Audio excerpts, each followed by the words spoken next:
Hello. My heart is actually really heavy today as I talk to you. There was a shooting in my hometown where I grew up in Rigby. And I have a lot of things that come to my mind. And first, how sad that is, and how tragic, and how heartbreaking, and the hard and difficult times we live in, and the lack of love that people seem to have or feel. And I have been thinking, well, this has made me think about our role as parents and what our role as parents is. And I'm not saying this is anybody whose fault or whatnot, but it just made me think of my own role as a parent. And a lot of the crap that's out there in the world that is training minds.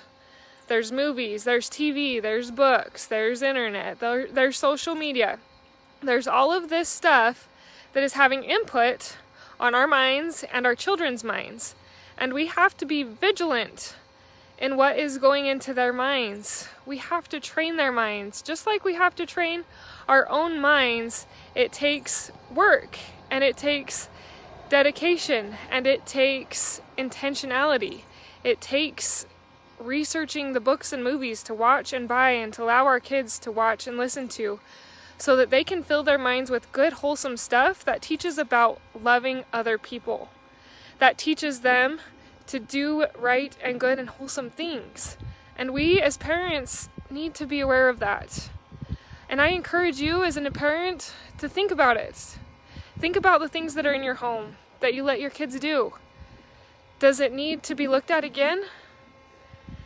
Anyways, my heart is just heavy, and I feel great love and compassion for those affected by this, everybody.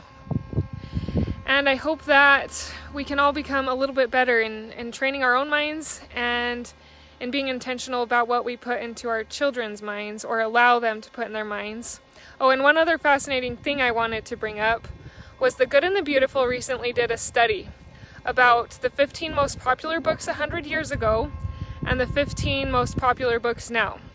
100 years ago, books didn't have any sexual references, any profanity, and there was one other thing that they looked for, but I can't remember what it was. But today, all 15 books had profanity and sexuality in them. I will link to that study below because I found it super fascinating. It is so important to be aware of what we put into our minds through reading, through watching, through music. Anyways, I hope that this gives you positive encouragement. Have a good one.